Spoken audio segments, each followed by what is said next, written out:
Slimming down one of the city's most heavily traveled streets is up for a vote tonight. For years, there's been a push to narrow Liberty Street and Over-the-Rhine, but now those against it have another factor to add to their argument. Local 12's Megan Mangello is here with more on the current debate. Megan? Well, good evening, Kyle. Construction on Liberty Street was put on hold last August because of the new soccer stadium going into the West End. The city manager said a new traffic study was needed to see how that would impact the amount of cars that use Liberty. The project is also a concern for one of the biggest charities in the city. The Freestore Foodbank has 90,000 people a year show up looking for help. The Customer Connection Center on Liberty is located within 2 blocks of 6 bus lines. These folks walk to get their goods, which are delivered by semi-trucks. We have to stop traffic as we go in and back into our dock area, but also when we do our holiday food distribution. We see about 300 families an hour. That's why Kurt Reiber says he's been against the plan to shrink the main east-west route from 7 to 5 lanes. But those in favor say it'll connect north and south over the Rhine and make it safer for walkers and bike riders.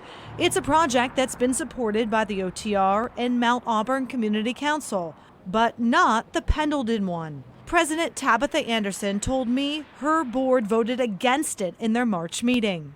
It seems like it's more of a concern. Let's pull our community together and make the crosswalk safer at 3 or 4 streets than it is let's make the entire street safety by looking at some alternative measures.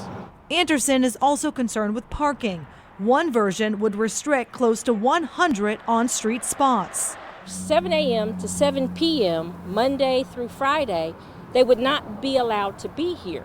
Parking is also a concern for the Alabama movie man. The street vendor, who's a regular on Liberty, says he doesn't want the lack of parking to keep his customers away.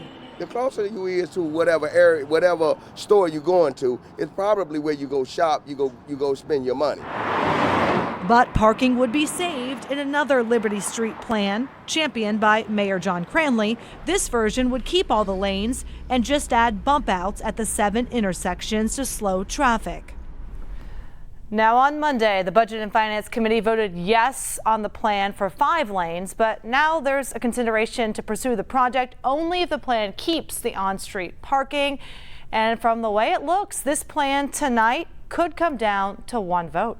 All right, Megan, we'll be watching that story very closely. The full council will vote on this matter again tonight. That meeting starts at 6.